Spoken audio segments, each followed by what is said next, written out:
866-95-PATRIOT. Weigh in on the week that was and the week that will be with Breitbart News. Saturday edition, only on Patriot 125. This is Breitbart News Saturday with your host, Stephen K Bannon. My wingman, our editor-in-chief, Alex Marlowe, is on assignment on the West Coast, not here today. Heard him earlier on the show.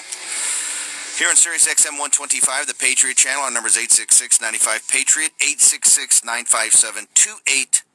866-957-2874. We're now honored to be joined by Star Parker. She's got a new book out, Blind Conceit, Politics, Policy, and Racial Polarization, and How to Move Forward to Save America. Star, thank you very much for joining us today on Breitbart News Saturday. Well, I am so glad to be with you. Thank you. Star, I thought, someone like you has been a great spokesman. You're very close to a good buddy of ours, Dave Bossy. You've just done such tremendous work with your founder of Cure and all the activism you've done. But, I thought that we were supposed to be in post-racial America with the election of President Obama. What happened? What happened is that the society was already polarized through this racial dimension, if you will, because of public policy. And what I'm trying to address in Blind Conceit is that there's good and evil. Here again, we're at that same question that even Abraham Lincoln had to look at and say, we can't go on like this, half free and half slave. We've got to make a decision who we're going to be. What we're seeing today in this racial polarization is 50 years of social engineering of the left. We're seeing their lies come to fruition, and it has divided us racially. We're seeing the progressive war on religion. Keep in mind that a year before Dr. King's I Have a Dream speech, we had scrubbed our schools from any reference to God. When you think about this lie of the left and their war on marriage, the feminist movement happened during those great 60s as well. And then on top of it, we had this progressive war on poverty, to where we paid people to be irresponsible in their sexual behaviors, and it created this environment that we have today, which means we're all entitled. We're all victims. Star, one of the reasons I was so excited about having you on this morning was the president's speech this week at the prayer breakfast about Christianity, and particularly the comments, not just about the Crusades, then he later said about it had such an active involvement in slavery and in Jim Crow laws. I'm a boy from the South. I'm from Virginia, and maybe I didn't see the right history. As I remember it, it was black Christian preachers, people like Dr. Martin Luther King, Dr. Ralph Abernathy.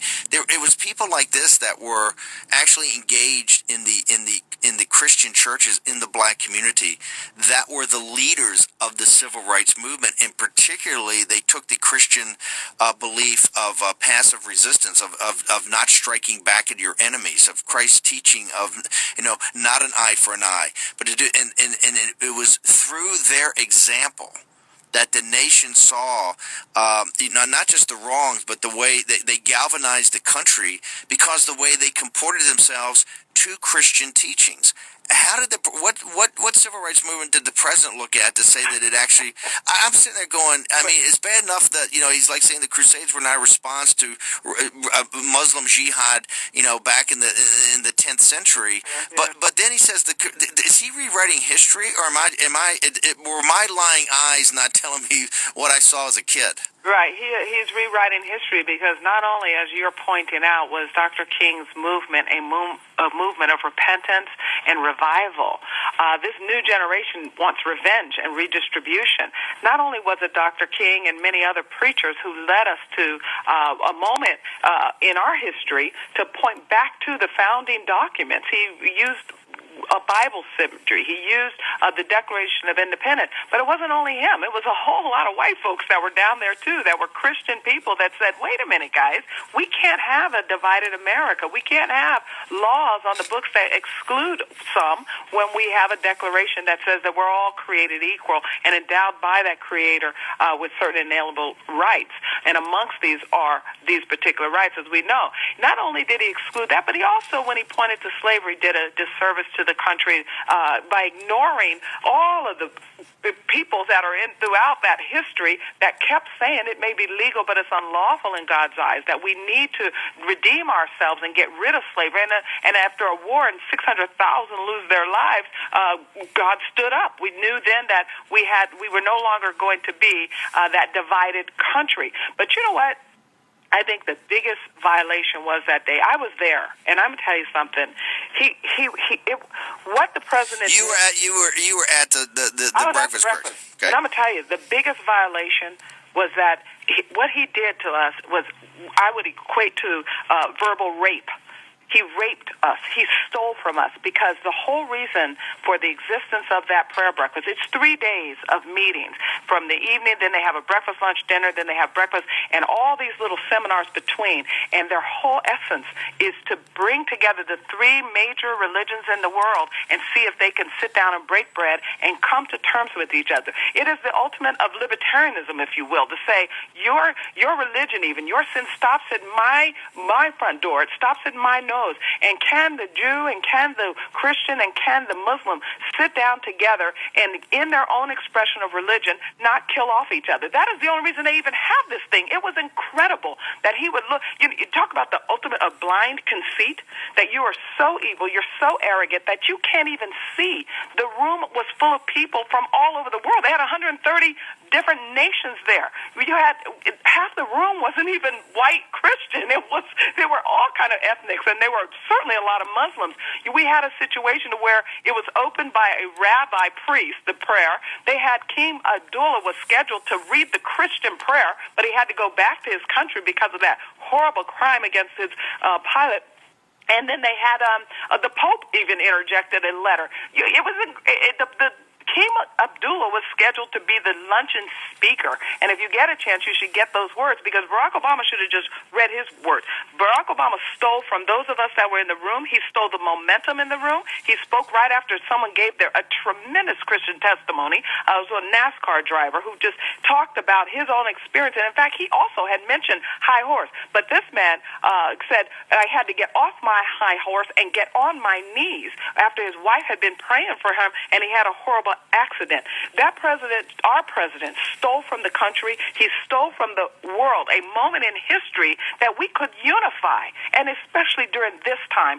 So, yeah, I was there, and these are big questions. You're right. Can Christianity, can Judaism, can Muslimism or Islam sit down in unity together? I don't know. These are big questions. But what we do know is at that prayer breakfast, Barack Obama reduced the whole meaning of the breakfast to meaninglessness, and that was an egregious that I think is much larger than whether, he misspoke about the Crusades or tried to throw salt on the wounds of those that are trying to heal this country from its history in slavery and or Jim Crow. Let me ask you, Tim Scott, Mia Love, Star Parker, Sonny Johnson, David Webb, Kevin Jackson. I've just named randomly, 5 or 6 of firebrands in the conservative movement that people that have tremendous followings and people have tremendous respect for. Did you guys have any audience at all in the black community? Or many others. Keep in mind, for the last 20 years, a third of black America says that they are evangelical and conservative. They've been polling this way for 25 years. They just don't have a voice, because Al Sharpton keeps pretending that he's speaking for them. Keep in mind that during that so-called historical moment when we were all supposed to vote for the first African-American president, that, yes, people said, 96% voted for him. Yeah, but 4% didn't. 800,000 blacks went into that voting booth that day and said, I'm voting for McCain instead. Keep in mind that registered blacks, almost 20% of registered African Americans in this country, did not vote in that so-called historical election because they say that they are evangelical and conservatives. Yes, there's an audience for our message because a third of the community agrees 100% with the conservative biblical worldview. Star Parker is the author of Blind Conceit: Politics, Policy, Racial Polarization, How to Move America Forward to to save America. Star, how do people get access to the book? It's in bookstores. I know you put it on Black History Month, but is it on Amazon? How do you have a website? It's only an ebook. They can't go into their bookstore. So please, and I really appreciate that if folks will go to their favorite internet site, whether it's Amazon or the Book Nook or the iTunes or wherever they get their ebook, and download that thing so that we can compete with that radical extreme left that thinks that they own Black America, and get a new vision and get new leaders representing this community. What is your website? How do they find out more about you and the book and your writings and Cure and other things? Well, what website can they go to? They go to urbancure.org. UrbanCure, all one word, .org. And actually we're pushing into the Black community because we also own blackcommunitynews.com. So yes, the difference is being made. We just got to keep the momentum going so that we can stop the left. What we're talking about in this book is moving America forward so we can save America and save the world. So we have to get past this racial polarization. Star Parker is an American patriot and a conservative firebrand. Star, thank you very much for joining us on the show this morning. You are so welcome. Thank you for having me. Okay.